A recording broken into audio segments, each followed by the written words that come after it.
Hello, everyone, and welcome to another episode of the Better Digital Marketing Podcast with me, your host, Ben Briggs. Today, we're joined on the podcast by Nick Banik, founder of Mad Leads and really good person at buying paid search. So we're going to talk about today bidding. We're going to talk about across a number of different platforms.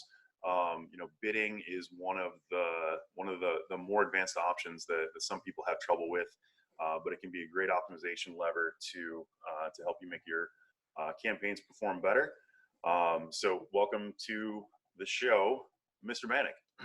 Thank you. Thanks for having me. So maybe could you start off with just a general, kind of maybe just a couple high-level points on what the options are for bidding, and let's start specifically with Google Ads. Sure.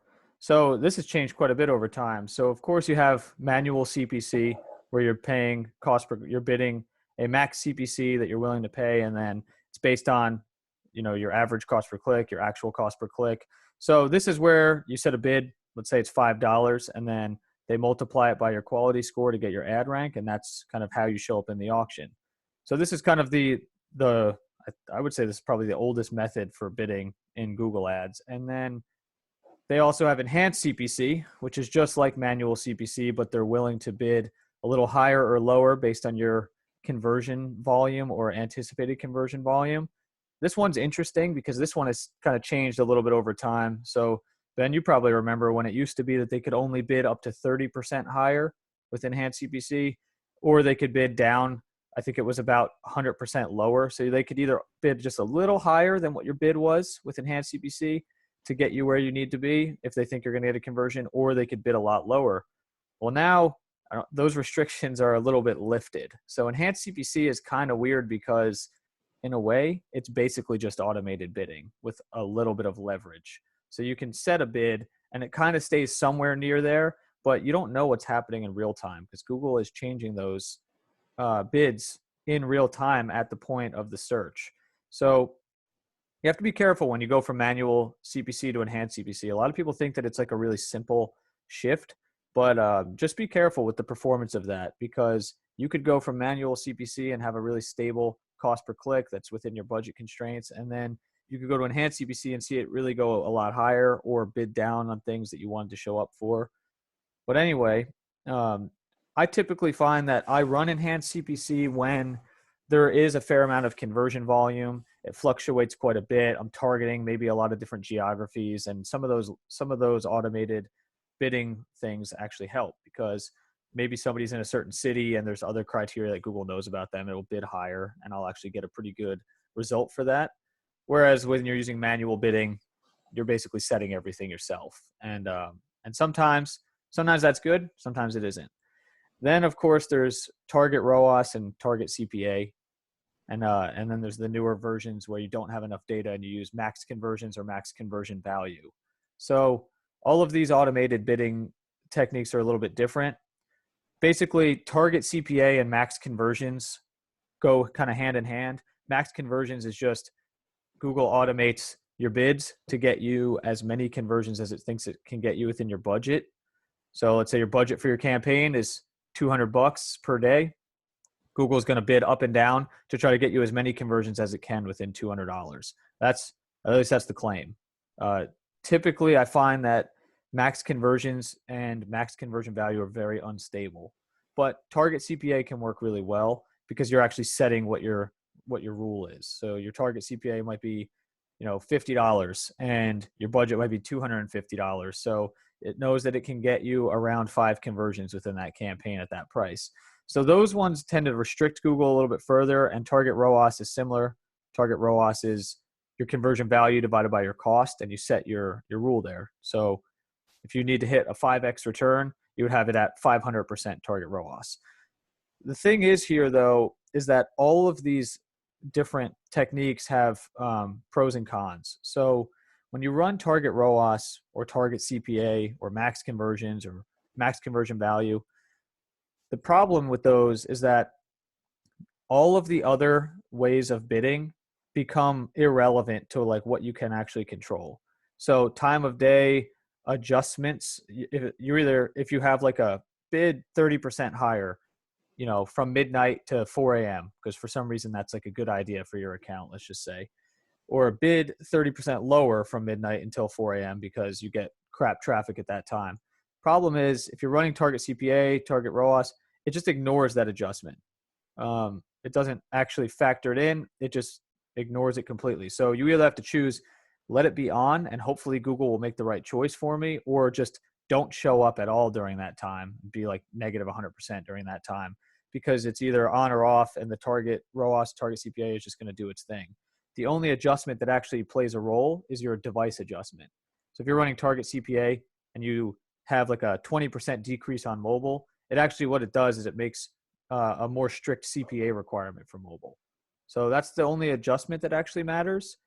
The issue though is that, of course, when you get into that, like you might have audiences applied to your campaigns. If you're managing your campaigns efficiently, you're probably going to have time of day adjustments. You're probably going to have audiences applied that you want to target for specific keywords and whatnot.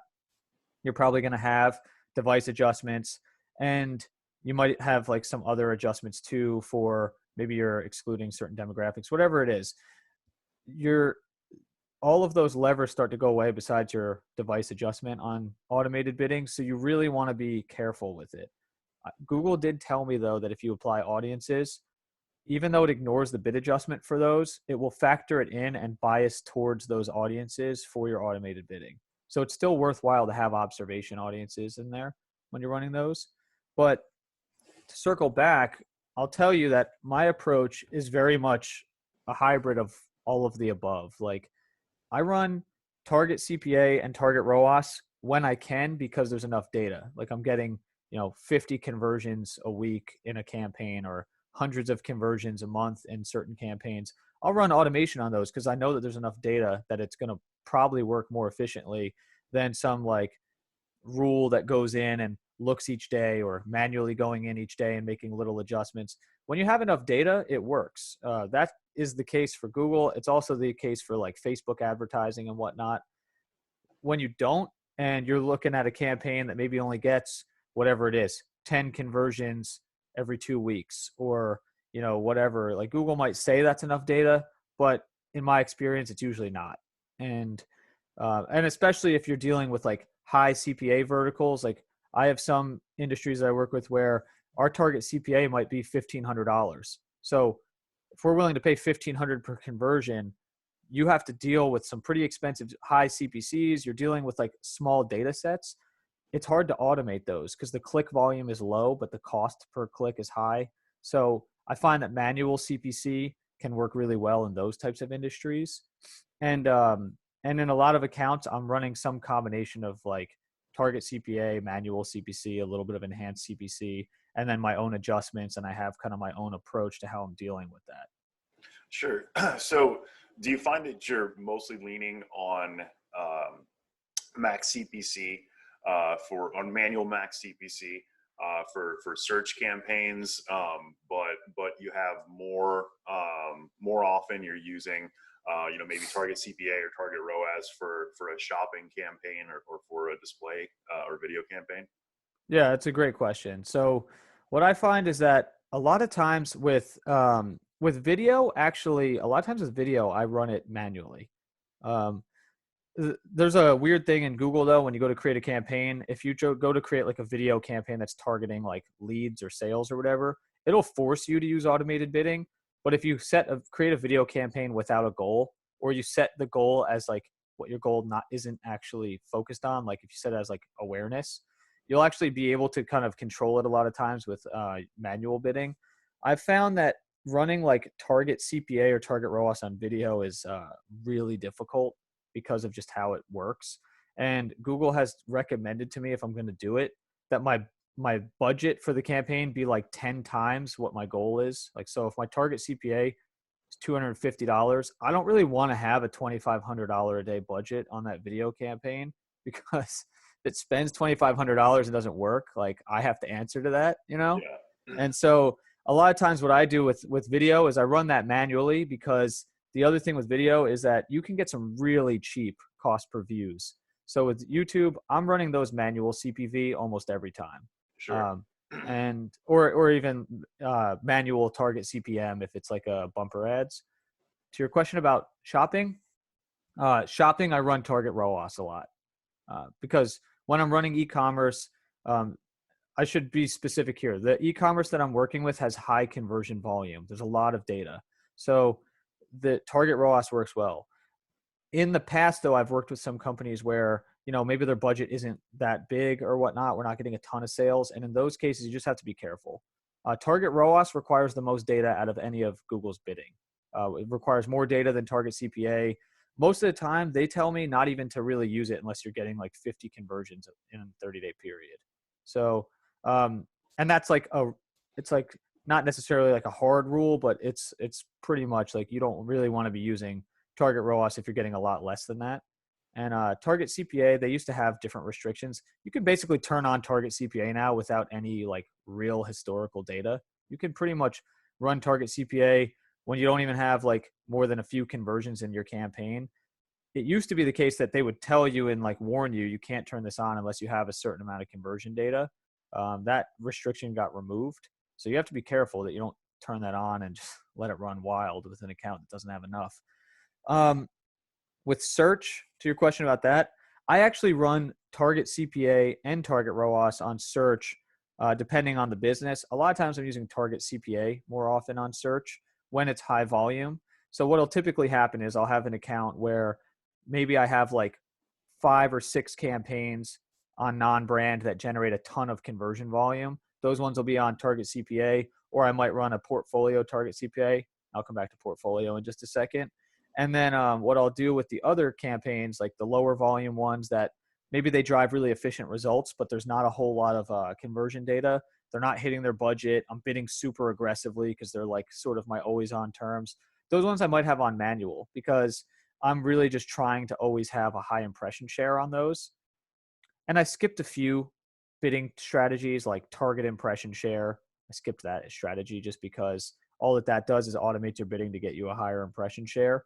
And also like maximize clicks, because maximize clicks just tries to do what maximize conversions does, but with clicks. Really, I'm focusing more on like direct response here and like what, getting conversions. So I didn't cover those ones, but there's a few other, categories of bidding like that.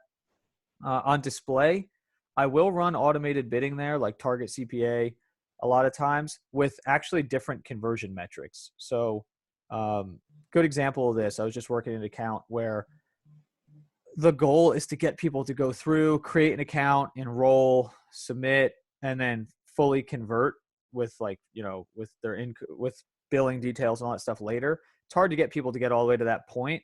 So a lot of times we see drop off in the mid funnel. So what we use display for is we try to optimize with our conversion being like the first conversion point of the funnel. And then what we do there is we'll automate that on like a different target CPA. So maybe we set the target CPA to like $30. And then we're just optimizing to that point, getting a bunch of people into the funnel. And then our retargeting is nurturing them. Email marketing is nurturing them. And they kind of close that way. So you can use automated bidding to do that too, because in Google, you can change your conversion settings at the campaign level. So you can have most of your account optimized on like, let's say it's like lead, like full MQL or purchase or something. But then on some campaigns, you're using like a higher funnel conversion action. And that can be a good use of it. Sure. So let's talk just a little bit more about like what is a conversion, like how do we define it? How do we make that useful? Because a conversion, in my opinion, really could mean anything. Mm-hmm. But like how do you go about maybe helping clients understand like what a valuable conversion is, or how do you use these micro conversions or these stepping stones to define a conversion in a different way? Got it. So this one is going to be variable by like the type of business I'm working with. So with my B2B clients, and whenever I'm working in B2B, most of the time there, the client knows exactly like what the valuable actions are based on their marketing funnel. So typically in B2B, you'll have things like there's a general lead, and then that lead either becomes like an MQL or like a disqualified lead. So a MQL meaning marketing qualified lead, or a disqualified lead. So they come through the form, and typically they get moved into one of those categories. So if they become a marketing qualified lead, that's really all we want. We don't want disqualified leads. So in those accounts, I'm usually at the minimum optimizing on MQL automatically. So my Google Ads pixel is only firing if it's an MQL, or it's firing if it's an MQL, and it's firing if it's a DQ lead, so that I can exclude DQ leads, and so I can like monitor where I'm getting crappy traffic from or low quality leads from. But I'm only optimizing towards MQL in that case. If I can get further than that, what I do is we'll have MQL, and then maybe that client also has, then MQL could become SQL, sales qualified lead. And we might track SQLs and import that back into Google, do some sort of offline import, have a report from Salesforce, something like that. And then eventually we have like closed won deals, closed loss, that sort of thing.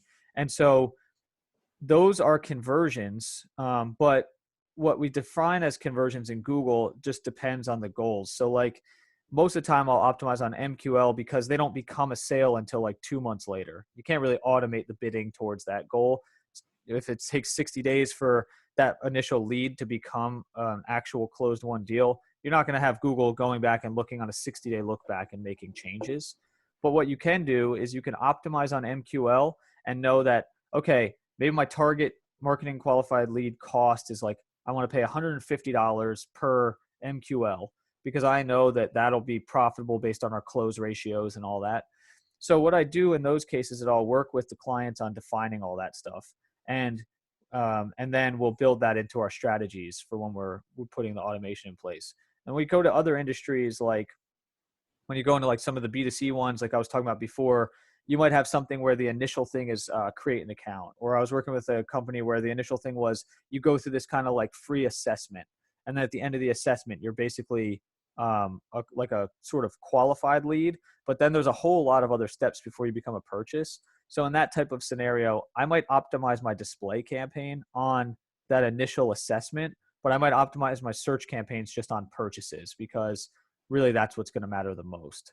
So it really just depends on the business. And it's a tough one because it really just comes from experience of knowing, like knowing the businesses and knowing like what's going to convert, what's going to be realistic, and that sort of thing. And then helping figure out like what's going to be profitable for the business overall. Because you obviously don't want to like set up some micro conversion, optimize towards it, and then have it never turn into any sales for the business. Sure. Yeah. So what do you think about if you've got a situation where you've got a client and the value, let's say the value of a lead is $150, like and we call it a marketing qualified lead. We could say we've got 2 different thank you pages where we're already weeding those out. We're pushing that data point back into the platform. Yep. But you've got a situation where you know that a lead is worth $100. You set up let's say a non-branded search campaign. You start driving leads, and you set the bid to $100, but you find out that the market's too competitive. You're not actually able to spend the budget. Maybe you're spending 10 or 20% of the daily budget every day. Are there any levers that you would look to when you go into your account to try to decrease the cost per conversion, or find some way to increase the volume? Got it. So in your scenario, are you saying that we're using automated bidding and it's just not hitting its target and it's not spending enough? Is that what you're saying? Sure. Yeah. So let's, and there could be a couple different scenarios. Like let's think about one where, say you started off a campaign with manual bidding because you didn't have conversion volume. Yep. You start bringing in conversions and you're able to get them in, let's say, so the value of the lead's $100, and let's say the last 60 days you've been hanging out in like the $80 to $120 range. Yep. So you're right there, where you want to be in terms of the goal. But then you switch it over to automated bidding, you throw it at $100 a piece, and all of a sudden the traffic goes away. Got it.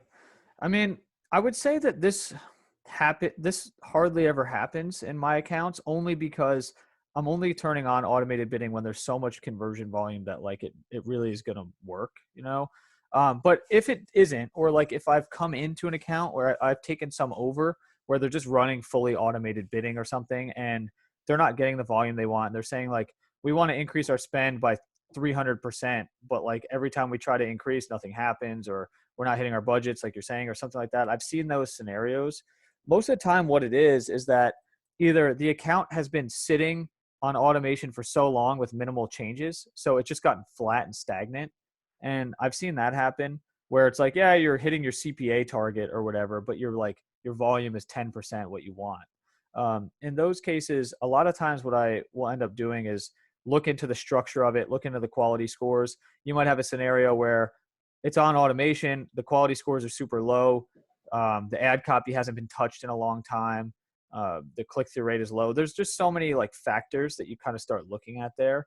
If you're running an account yourself though, and you're on manual and things are going really well and you switch to automated and then things stop going well, then I mean, there's again, I guess so many factors that you could look at there, but it's most likely that there wasn't enough conversion volume for it to work, or it might just be that yeah, like you're in a scenario where there's like low conversion numbers per day, automation just doesn't do its job the right way.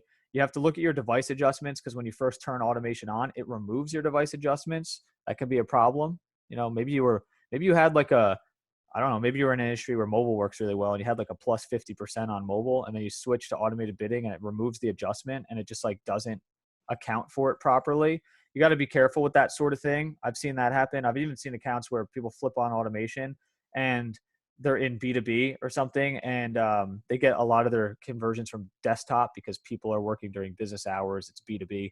And then all of a sudden, like mobile starts spending 80% of the budget and the performance starts to suck. And then the target CPA bids everything way down and the whole thing drops. So I've seen that kind of thing happen. You just have to like know that when you turn on automation, there's going to be a lot of fluctuation in the beginning and you have to like look at what it's doing. So you have to segment by device, look at your audiences, look at your geos, and just keep track of that reporting, because the problem with running automated bidding is, of course, you can't turn it on and then go, okay, now it's all less work for me. Because once you're using automated bidding, it should be a tool for you then to spend more time in analysis, spend more time working on actual messaging of your ad copy, your landing page conversion rates, and all that kind of stuff. Sure. So when you're talking about audiences, just to be specific there, are you talking about users who only have viewed a certain page of your website and then you've built that audience in the audience builder? Or are you using that term a little bit more broadly to maybe talk about some of the third-party audiences that you can get maybe in market or affinity on Google, age, geographic, like what specifically do you mean when you're talking about audiences? So most of the time I'm running observation audiences with my own remarketing list that I've built, and then also customer lists, like similar audiences, and then custom intent, custom affinity I build out. So I'll run all of the above on my campaigns on observation when they're relevant. Like just for example, I've been running a lot of B2B audiences where Google has the detailed demographics where you can actually bid up for people that work for certain company sizes or in certain industries. So I have that in some of my B2B accounts right now. Then also I might have some where they're in market for, certain things. So maybe they're in market for men's apparel and your company is a company that sells like e-commerce, like men's apparel. So you want to have that audience applied, but then also you have your remarketing list and everything in there. Well, if you were running on manual and you had adjustments on those things and then you switch to automated and you see that like you maybe aren't showing up as much for some of those audiences or things like that, you have to go back and reassess. So that's the other thing too. Like if you did see where you switch to automation that messes things up, just know that you can always go back and make changes. Most of the time, I don't see that because I'm not running like the max conversions or max conversion value settings, and I'm not running smart campaigns. I'm running actual like campaigns that you have to choose all the settings for and whatnot. So you tend not to really deal with that as often. But again, I still run a lot of campaigns on manual CPC because a lot of my search campaigns and whatnot, they get good performance, but they don't really have the data necessary to automate it, and it wouldn't make sense to. So that's another thing to consider. I will say when you go over to like Facebook ads, it's pretty much a lost cause to try to run it on manual bidding anymore. So I will say that, like, Facebook, like, if you don't run automated bidding on Facebook, like, it's really hard to make it work almost at all, unless it's like very specific, remarketing list or something like that. So I'll say that, like, I pretty much gave up any manual bidding on Facebook like probably 2 years ago, or more.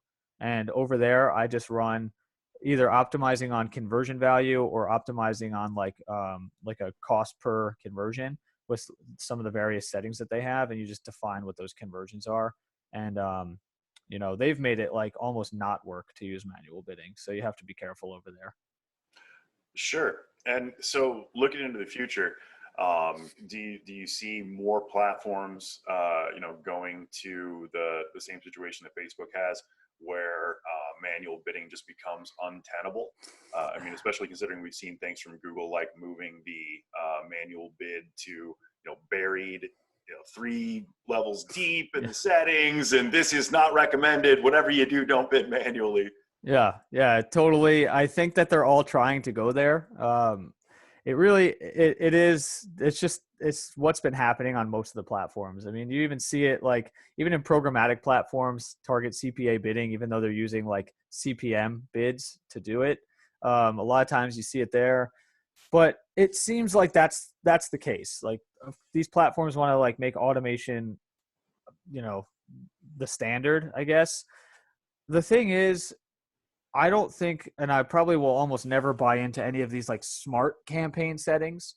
So I've tested them pretty extensively. So like smart shopping versus regular shopping, always get better results on regular shopping campaigns, or some of that, or like the regular like the smart campaign types that Google offers. They tend not to work as well as the other campaign types. So I will say that, you know, you shouldn't be scared of using automated bidding. Like, it shouldn't be like, oh man, this is always going to screw up my account or anything. Like, it can actually be really advantageous. Like, I just think that you have to have enough data, and they're going to keep working to make it easier to use it. But what's cool about some of the automation that they have is that you can use something else I didn't talk about, which was portfolio adjustments. So with Google, if you have like a group of campaigns that all have the same goal, like let's say your business has like 3 main KPIs or something for different like lead types or whatever it is, and you know that like you have one category for your business unit where it's like $200 per lead, and that's the goal. Well, you could have like 8 campaigns and add them all to a portfolio that has that, $200 cost per lead goal. And if you create a portfolio in the shared library in Google with that adjustment, what it'll do is it will try to hit that goal for the whole portfolio. So let's say each campaign doesn't get enough data to run automated bidding on its own. You apply it to a portfolio and it will hit that target across all of them. So you can actually make some pretty cool strides that way. And I've seen that really help some accounts. But I've also seen people set it up the wrong way and have it screw up their accounts. So you just have to you have to know that it's going to be a little bit touchy. You have to monitor it. No automation should go unchecked. You really have to be in there and like know that you're using the automation as a way to alleviate some of like the manual bidding, and know that like you're not really trying to work always against Google. You're trying to sort of like work with it. But then at the same time, you still want to have manual control of your campaign types. You want to make sure that your messaging is on point. And the way I use automation is mostly to alleviate some of that work so that I can focus on the more strategic work. And like I said, improving conversion rates and the human elements of the account, because at the end of the day, the people on the other side of the ads only see the ads. And so that's like the most important thing, right? Like making sure that your ad copy and your landing page and what that experience is really, really performing for you. So I use the automated bidding to automate where I can, and then I use like the manual side of marketing that we're always going to have control over to do the rest. Yeah, that makes sense. So kind of the overall takeaway, it's something like, make sure that your bids, whatever they are, whether you're talking about Google ads or Facebook ads, you got to think about your bidding in relationship to your actual business goal, and how much value a sale or a lead brings to your business. We've got a couple of different options. The manual bidding is a little bit more labor intensive, but especially if you're in a lower volume case, then it can be helpful, especially if you're just starting a campaign or if you're in the early phases of scaling it up. But once you have enough data to be able to use target CPA or target ROAS, then it can become advantageous for you performance-wise to go ahead and take advantage of those platforms. Is that a decent recap? Yeah, definitely. And when you're on Google, I always start everything on manual.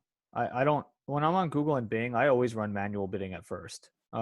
I never like start with automated bidding. It's always, I start with manual, I run that for a while, and then I switch to automated when it makes sense. And I make sure that increases performance instead of, keeps it flat or decreases. Sure. Yeah, absolutely. So thanks for joining us on the podcast today, Nick. You can check out Nick on his website. It's madleads.com. Is that? Yep. I'll post this on the Learn Paid Media podcast too. Yeah, and also check out Nick's podcast, Learn Paid Media. He has a lot of good resources, especially if you're, kind of getting started out as a pay-per-click manager, or if you're a client, if you're somebody who buys digital advertising and wants to learn a little bit more about some of the back-end stuff and the detailed stuff that goes on with buying paid media. The learnpaidmedia.com website podcast can be a great resource for you. Anything else from your end before we finish up, Nick? The only thing is, I was curious with like what you're doing now. What are you typically doing with bidding? I start all my campaigns with manual bidding, and then exactly the same as you. If I've got a campaign that has enough conversion data and I'm setting the bar at, I really like to have 50 conversions a month minimum. 50 kind of solid conversions per month to be able to switch it over to automated bidding. Otherwise, I'm doing manual bidding for the most part. There's shopping. Maybe I'll lower that bar a little bit. And I've also been, I don't know, have you done with e-commerce? Have you looked at optimizing to the add to cart event? So that's something I do on Facebook. Okay. I on Google, not so much, but I definitely do it on Facebook at times where like I'll have an acquisition campaign for new prospecting and I'll have add to cart be like what I'm optimizing towards. And then my dynamic retargeting will close the deal, and that actually works really well. And it especially works well with high ticket items, I've noticed. Sure. Yeah, absolutely. So it sounds like we're both using a pretty similar strategy where we start our campaigns with manual CPC and then transition to automated bidding when it makes sense.